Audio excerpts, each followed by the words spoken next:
Hi guys, welcome back to my YouTube channel. तो आज हम बात करने वाले हैं कि क्यों तुम मूव ऑन नहीं कर पा रहे हो, क्यों इतनी तकलीफ़ हो रही है, क्यों तुम्हें इतनी याद आ रही है, क्यों तुम कोशिश करने के बाद भी वहीं पे हो और वो इंसान तो शायद नहीं है इधर नहीं है इधर। तो द थिंग इज़, एंड से शुरू करते हैं जहाँ चीज़ें एंड हुई। जो आपका ब्रेन है ना, अगर तुम्हारा first thing childhood matters a lot. अगर तुम्हारे चाइल्डहुड में ही तुम्हारी ऐसी पेरेंटिंग या अपब्रिंगिंग हुई होगी, ऐसा इन्वायरमेंट रहा होगा जहाँ पे तुम्हारे इमोशनली अनअवेलेबल पेरेंट्स रहे होंगे और तुम्हें उनको हमेशा प्लीज़ करना पड़ा होगा टू लव योर सेल्फ, तो ये तुम्हारी चीज़ रिलेशनशिप में भी रिफ्लेक्ट होगी। ठीक है, अब क्या है, तुम्हारे पेरेंट्स ने बचपन में तुम्हें अबैंडन करने की कोशिश करी, डांटने की कोशिश करी, बात नहीं करने की कोशिश करी और तुम उनके प्यार के लिए अलग अलग टैक्टिक्स करते रहे। उसकी ये करने से शायद मम्मी मान जाए, अच्छे मार्क्स लाने से मम्मी मान जाएगी, घर साफ़ कर देती मम्मी मान जाएगी, भाई का ध्यान रख देती मम्मी मान जाएगी, आज मम्मी को कुछ अच्छा बना के देती तो मम्मी मान जाएगी, है ना। यही चीज़ पता होने के बाद भी कि वो इंसान गंजेड़ी नशेड़ी whatever the stuff with that person is and that person is not the right one for you, you are still hooked to that person. क्यों? क्योंकि ब्रेन की वायरिंग ही ऐसी है कि जब कोई इंसान तुम्हें इग्नोर करे, जब कोई इंसान तुम्हें निगलेक्ट या अबैंडन करे, तुम्हें खुद से कुछ करने की ज़रूरत है टू बी लव्ड। ये कभी तो बताया ही नहीं किसी ने कि सबसे प्यार पाने की ज़रूरत नहीं है। कुछ लोग इस लायक नहीं होते कि तुम उन्हें प्यार दो और वो तुम्हें प्यार दें। नहीं चाहिए तुम्हें सबका प्यार, first thing. Second, I will be very straight, video लंबी करने का कोई पॉइंट नहीं है। सेकेंड थिंग ये है कि जब तुम्हारे पास बहुत क्योस रहा हो हमेशा से, समझ रही हो, अगर तुम उस इंसान के साथ 2 साल रिलेशनशिप में रही हो, 1 साल रिलेशनशिप में रही हो, 6 महीने रिलेशनशिप में, चाहे वो दोस्त भी है, तुमने उस 6 महीने 5 महीने में क्या देखा? लड़ाई झगड़े, वटेवर, गाली गलोच, मार पिटाई, वटेवर जो भी हो तुम्हारे साथ। अब वो नहीं है, अब तुम्हारा दिमाग शांत है। तो शांत दिमाग क्या करेगा? या ओवर थिंक करेगा या वो क्रेव करेगा वापस क्योस। और वो क्योस पाने के लिए तुम क्या करोगी? वापस अप्रोच करने की कोशिश। इसलिए नहीं कि क्योंकि तुम्हारे दिमाग को शांति नहीं पसंद, इसलिए क्योंकि तुम्हारे दिमाग को पता ही नहीं है शांति क्या होती है। और फॉर एग्ज़ाम्पल, तुम्हें अगर पता ही नहीं है कि कैसे तुम्हें एडजस्ट करना है खुद को इनटू अ फॉरेन लैंड और विद फॉरेन पीपल, मैं तुम्हें बेस्ट कंट्री में छोड़ के आ जाऊँ, तुम क्या क्रेव करोगी? वापस अपने गाँव में वापस आना। नॉट बिकॉज कि वो लैंड अच्छी नहीं है या फिर वहाँ के लोग अच्छे नहीं है, बिकॉज तुम कभी वहाँ गए ही नहीं, तुम्हें कभी सीखा ही नहीं कैसे वहाँ पे सर्वाइव करना है।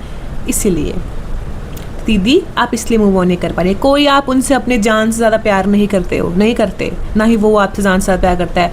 और हमारे ब्रेन की एक टेंडेंसी होती है। अब तुम क्या करोगी? अनदर थिंग, तुम एक्टिव हो जाओगी सोशल मीडिया पे, तुम करोगी रोज़ पोस्ट। अब वो चाहे रोने पिटने वाली हो या फिर तुम्हारी खुद की फ़ोटोज़ हों, और तुम फिर देखोगे कि क्या किसी फेक आईडी ने देखा है, क्या उसने मुझे स्टॉक करा है। यहाँ पे भी एक डिपेंडेंस बन रही है, ठीक है। और उस इंसान को फ़र्क क्यों नहीं पड़ रहा? क्योंकि वो ये सब गेम्स ही नहीं खेल रहा ना। उसको तुम्हारे अपडेट्स मिल जाएंगे अगर वो स्टॉक करता होगा, लेकिन तुम्हें उसके अपडेट्स कहीं से नहीं मिल रहे। The only way to get his updates is या तुम उसका लास्ट सीन देख रही हो, या तुम उसको स्टॉक कर रही हो, या तो अपनी फ़ोटोज़ पोस्ट करके फिर देख रही हो कि उसने देखा कि नहीं देखा। तो this is not going to do good anything in longer run.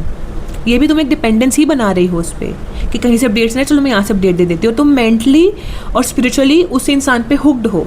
जब तुम वहाँ हुक्ड हो, उस इंसान को तुम्हारी एब्सेंस ही फील नहीं होगी, तो वो तुम्हें क्यों याद करेगा? मैं ये नहीं बोल रही कि उसको याद दिलाओ खुद की, but I am just telling you कि how you are hooked. How it happens is कि जब there is a detachment from his end, there is the void. ये वॉइड बना दिया ना उसने। अब उस वॉइड में तुम्हें लगता है कि शायद वो भी आए और मैं भी आऊँ और ये वॉइड भर जाए, पर उस वॉइड में तो वो आ ही नहीं रहा। और तुम्हें क्या लग रहा है? तुम वो वॉइड खुद से भर रही हो अकेले, अजम्पशंस बना के, टैरोट रीडिंग्स लेके, अपनी पोस्ट डाल के, और चीज़ें करके।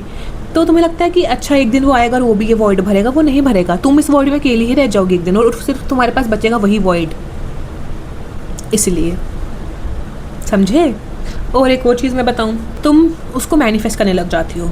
मैनिफेस्टिंग कभी भी ऐसे इंसान के लिए तो करो ही मत जो तुम्हें पता है इस लायक नहीं है। अब तुम बोलोगे नहीं दीदी वो इस लायक है। अब मैं तुम्हें बताऊं, अगर वो इस लायक होता तो ब्रेकअप ही नहीं होता, तो तुम्हें छोड़ के ही नहीं जाता, तुम्हें मारता पीटता ही नहीं। ये तुम्हारा ब्रेन तुम्हारे साथ ट्रिक्स खेलता है। जब कोई इंसान चला जाता है ना, तो तुम्हें उसकी वैल्यू दिखने लग जाती है कि वो ऐसे करता था। तुम्हारा ब्रेन सिर्फ अच्छी अच्छी मेमोरीज प्ले करता है। तुम्हारे ब्रेन का एक कोपिंग मैकेनिज्म होता है चीज़ों को हैंडल करने का।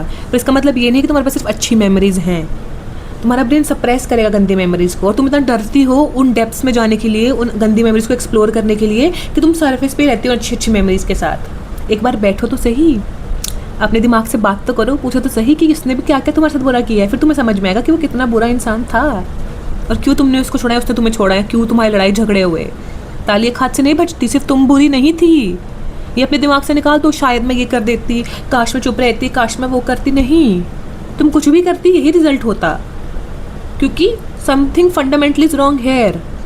तो ये सब चीज़ें करना बंद कर दो। जब तुम ये सब चीज़ें करना बंद कर दोगी, इधर वो इंसान वापस आ जाएगा, अब वो आएगा, बेटर वर्जन बनेगा नहीं बनेगा डिपेंड्स ऑन यू, कि तुमने खुद को कैसे बताया है कि तुम्हारी वर्थ क्या है, ठीक है। या फिर तुम्हें उससे फ़र्क पड़ना बंद हो जाएगा and you will start fresh in your life. Okay, so I hope it helped. नहीं समझ में आएगा, do feel free to comment, feel free to reach out, I am here to help you. Okay, thank you.